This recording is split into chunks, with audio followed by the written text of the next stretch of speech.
visitors watching online. Welcome to the winter maintenance briefing from Bucks County Council on the coming season. We have a guest in front of us also from the local press. Good afternoon, you're more than welcome. And can we suggest if anybody wants to ask questions whilst this webcast takes place, they contact us on or at TFB Alerts on the Twitter account. My name is Simon Dudley. I am Winter Operations Manager for Transport for Buckinghamshire. Taken the role over this year, formerly looked after one part of Buckinghamshire, so it's now all consolidated into one. The presentation I'm about to go through shortly is one of a number that we've given to staff, to local members, and now the press, just to give some idea of how we get prepared for winter in Buckinghamshire. Just a few facts and figures to start us off with. This is a rundown of what we did last year. You'll appreciate this was a third of a 3-year series where we had some pretty severe weather, but it actually wasn't as bad in the last season as most people expected. Cold weather started at sort of the end of November, but it was a relatively mild winter with one snowfall of any significance was in February, 2nd, 3rd of February. Dropped approximately 6 inches or 15 centimetres of snow. Dealt with over a weekend very, very successfully. Our minimum RST, that's road surface temperature for the layman, was minus 9 degrees C, and that was based in the Winslow area in the north of Buckinghamshire. Obviously, as part of the snowfall event, it affects the whole network in a certain amount of severity. So we carried out a lot of what we call continuous salting and ploughing. That means we go round and round in circles, keep going over the same roads to make sure they're kept clear for the travelling public. Our secondary salting relates to routes which aren't on our primary network, and I'll go into those in more detail later. Hand salting of shopping areas and high footfall areas, and obviously keeping salt bins which we put for members of the public to use in places we're not going to get, and keeping those refilled. During this sort of severe weather, we also use resources from parish and town councils, district councils and farmers, contractors, people like that are unable to do any other work because of the severe weather. So we then pay them to clear roads and assist our own workforce. The rest of last winter was relatively quiet.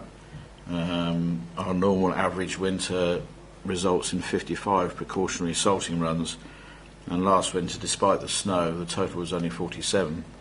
So if you'd taken the snowfall event out, it would have been a very, very mild and quiet winter for us. Just as a little figure, we used 6,800 tonnes of salt around Buckinghamshire. The previous winter, where we had more snowfall, we used 9,800 tonnes, so it gives you some idea of comparison.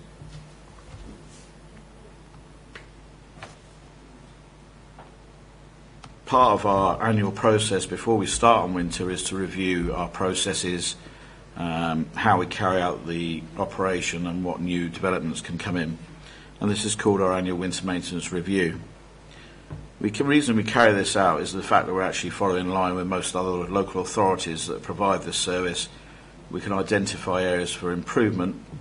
We can consider any feedback that we get from local authorities, from members of the public and our partners, and it gives us the opportunity to develop a robust winter service operational plan for each following season.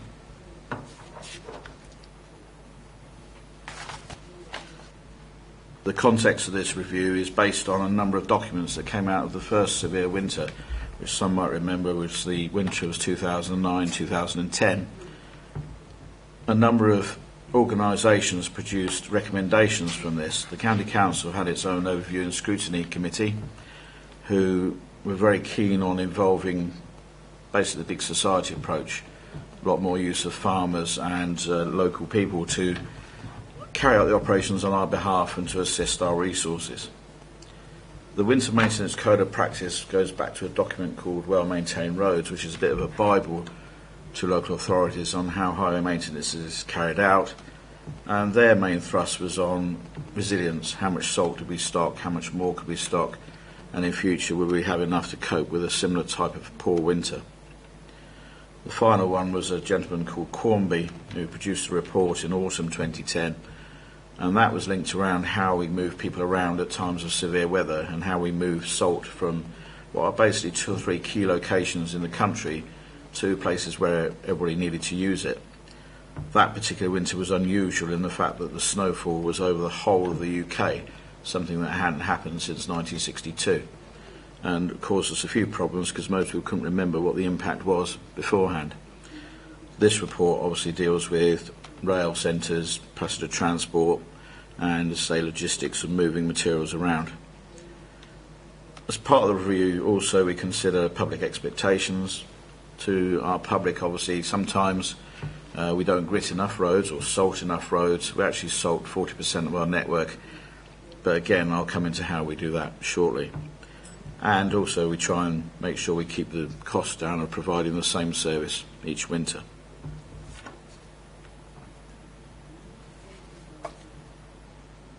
How do we carry out the review? It's a group of officers from Transport for Buckinghamshire representing each of the areas that we work in. We consider our network priorities. I'll explain more shortly. How we can use members of the community to assist us, what resources we've got available, how we put the message out to members of the public, particularly like the webcast we're doing now, how we use the weather forecasting information, and what new developments are out there in the workplace and that other authorities have started to use that we can use ourselves for a more efficient service.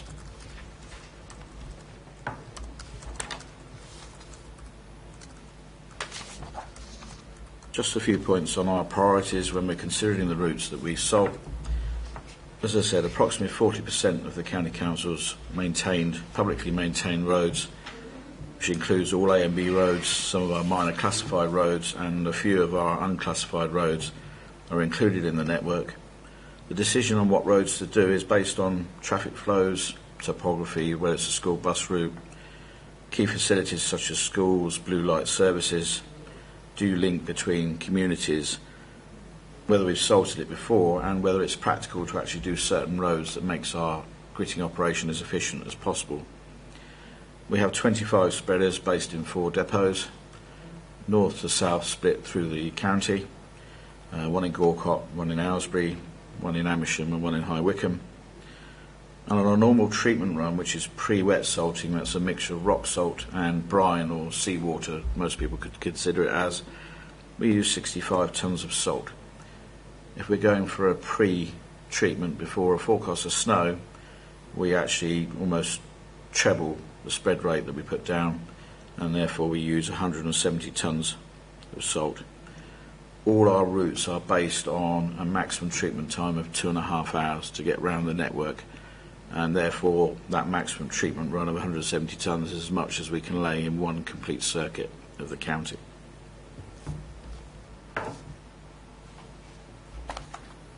We have 2 other network priorities that we also consider. One is our snow network. Obviously during snow we get more problems with traffic, we get more problems with access to county roads, so we actually reduce the network to A and B roads and a few of the key link roads across country. These will go into major communities. They'll actually flag up the blue light services again, but also flag up areas such as waste tips and things we need to get household waste to, which is quite a problem during heavy snowfall. The sum total is about 700 kilometres of county network, about 22%, and we split this into 12 routes. The principle of that is that we run 2 spreaders per route, one coming from each end, so we hope to try and cover that in a 1 to 2 hour time frame. It works quite successfully, but we obviously only have to use it on a very few occasions. During the winter of 9-10, when these salt in the whole country was being rationed, we also implemented these to try and keep our salt stocks at their maximum level through the bad weather. Our second other priority is our secondary routes. A lot of people in Buckinghamshire are aware of the word secondary routes, but I don't think they understand exactly what they are. They consist of the majority of our other C-class roads mainly, and some unclassified roads. These are the more rural areas, but they're also important to a lot of people as they're still rush hour routes and link routes to get to the major network. They're designed around communities of at least 200 dwellings, but obviously we try and get to some of the other smaller areas. They're generally only treated post sort of snow or heavy ice conditions, although if we do have the resources available, we do try and get some salt down on the road before snowfall. And our actual response to these is actually pretty good. It's normally within 24 to 48 hours, but our winter operational plan does give the exact details of what our response times are, and that can be found on our Service Information Centre. Some of these roads are treated by farmers initially to remove snow, and then we follow up behind with spreading salt.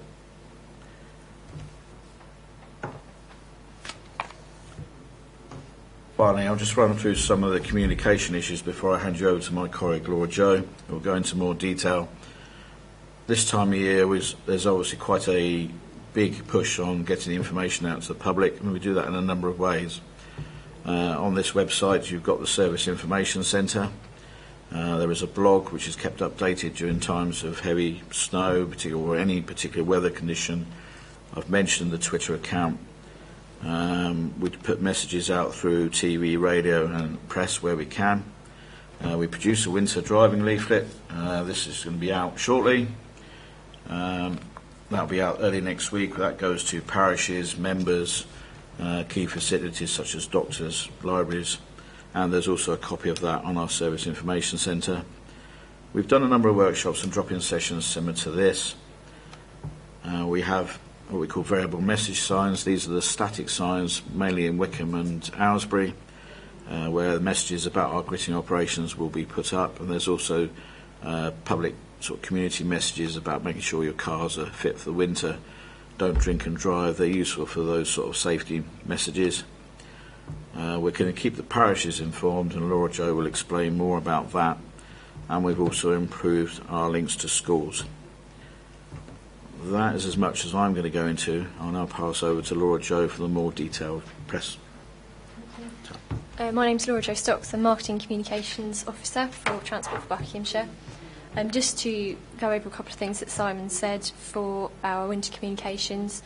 Again, the winter leaflet will go out, and that's got a map of all the salting routes and all our details, as well as advice for pedestrians and cyclists and a bit of safe winter driving.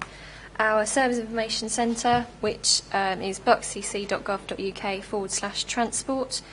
Additionally, this year we've got the blog tracking the gritters again in real time, winter driving tips, and signing up for the winter driving workshops, which are on the 22nd of November in Aylesbury and the 29th of November in Wickham, which are run by our road safety team.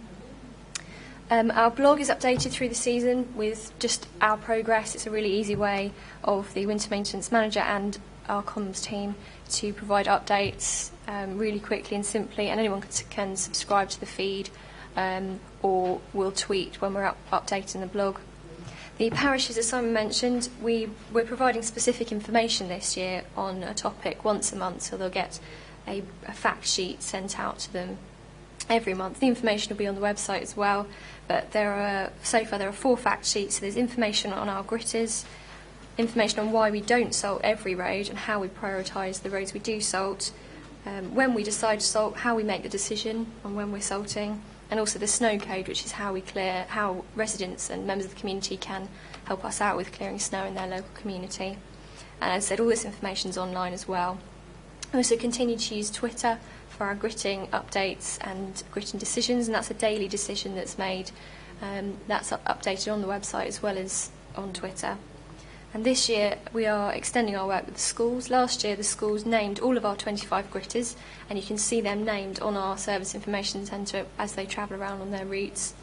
But this year we're doing four gritter visits. We asked schools whether they'd like a gritter to come and visit, so that we can go over a bit of winter information with the children and to show them around the gritter and show them what parts do what. So we're visiting Little Kings Hill Combined School, Holme Green First, Buckingham Park C of E and Hayden Abbey, and they'll have a 15 minutes to look around the gritter and then a presentation which will highlight the importance of the gritters and the operatives, as well as how salt works, walking to school safely, be safe, be seen, some kind of safer winter walking tips, and some driving in severe weather, so messages they can take home to their parents. We've also got six drop-in sessions that our road safety team are doing as well at supermarkets and shopping centres, and the dates of those will be able to be found on our website.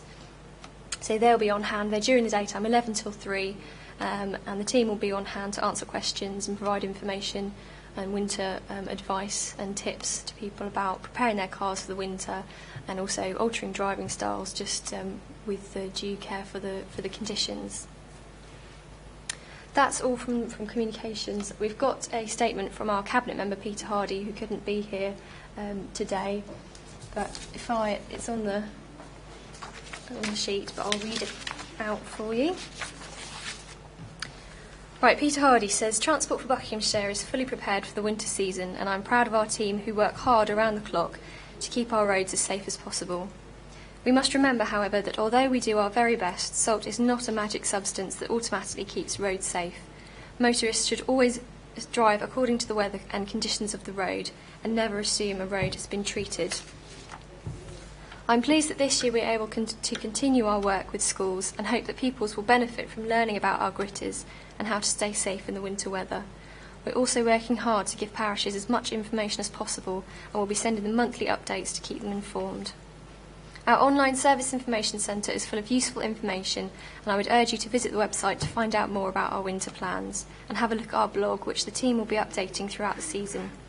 We will also continue to use Twitter to inform our followers of our daily gritting decisions, and our Twitter account is TFB Alerts. And that's our presentation done. I think, have we got any questions? Yes, we've had a few questions come in from the Bucks Free Press that we can quickly run through. Mostly for Simon. Our local forecaster, Jim Dow, says it's going to be a colder than average winter, with snow possible in December, and the Met are possibly saying the same thing, the Met Office. Are TFB's preparations based on this scenario, Simon? Good question. We get a lot of local forecasters coming up with their predictions, not many of which actually happen to be true often, but of course eventually one will hit correctly. We have spoken to our forecast providers, who are Meteo Group, part of the Press Association. They're not quite so pessimistic in terms of the overall view for the winter. However, we are ready for all kinds of severe weather, whether it be flood, wind, snow or ice. Thank you. Just to clarify what you said earlier concerning clearing snow and ice from roads and pavements for local residents, regarding the legal position and whether residents could actually be held liable for accidents, has the new guidance issued last year been further clarified? Good question again. The Department of Transport produced a snow code about 18 months, 2 years ago. It's available from the DirectGov website. It's on our Service Information Centre, and there is a link there as well. And basically what it says is that the people who take reasonable steps to clear snow and ice off driveways, off footways, don't leave big heaps everywhere, don't use lots of water which is going to create ice, then they won't be liable for any accidents in the future. Obviously it's never been tested in court, but I think everybody will take a reasonable attitude towards it. Okay, thank you. How much salt and grit have BCC Transport for Buckinghamshire got in stock? With the current amount, is there any danger at all of running out, as happened a couple of years ago? We and many other authorities learnt a lot from the winter of 2009-10. It was a very severe winter. We used somewhere in the region of 12 to 13,000 tonnes of salt. As a result, we've lifted our stock levels to over 12,000 tonnes. It's nearly 12,500 tonnes. As I said, last year we used 6,800, previous year 9,800. So we're pretty confident we've got enough to cope with a very severe winter. Okay, and following on from that, is there an estimated cost for the whole winter's transport operation for 2011-2012 and for 2012-2013? This year's budget is just over 1.1 million, and as I said in one of my earlier slides, we try and keep the cost of the operation to that each year, so we're empowered with trying to make 3% savings, which is roughly around the cost of inflation. So this year that figure will remain the same for next season as well. Okay. Obviously we're using the power of social media and the internet at the moment, using this webcast to reach as many people as possible. But what about those residents that maybe don't have internet access? How do TFB suggest that they get updates on transport on roads during the severe weather? My instant answer to that one was our contact centre. They'll be happy to provide information. The other one is also local radio. Through radio and TV, if there are severe weather conditions that we need to tell everybody about, that'll be one of our main forms of communication. I actually asked a couple of colleagues that question and said, what would you do if you didn't have computer access? And the first thing she said was, make a phone call to the contact centre. So obviously the right answer to us anyway. Okay.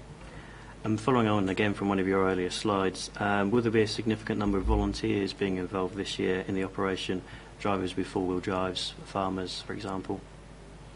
Yeah, we do have a list of farmers, local contractors, district and town, parish council staff that obviously when it's really snowy, really icy, can't really carry out their normal operations, so we take advantage of that and we supply them with salt and they'll do some of the more difficult areas for us. We don't use a lot of volunteers with four-wheel drives, but I know places like Adult Social Care, Meals on Wheels, doctors' surgeries use those sort of volunteers, particularly during snowy weather, to reach the more vulnerable members of our communities. Okay, thank you. That's all the questions we've had come in so far. Just to reiterate that our website at buxdc.gov.uk/transport has a whole winter maintenance section you can have a look at. Track the gritters online, see our preparation videos that are on there, and find out the facts that Laura, Jo and Simon have mentioned. So. Any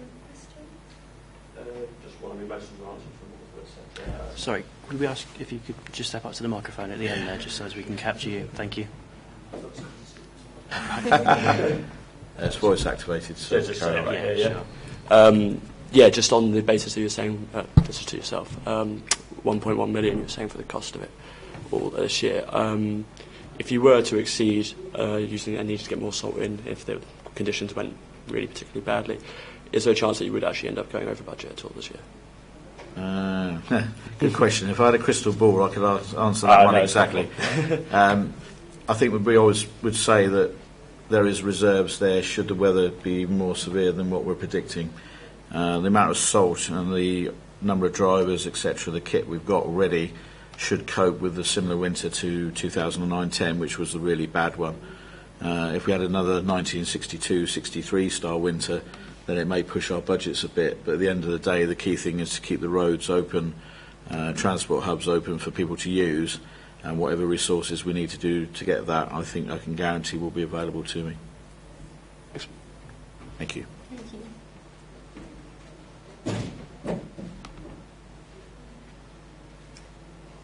Right, thank you very much, everybody. That's it. Thank you. Thank you.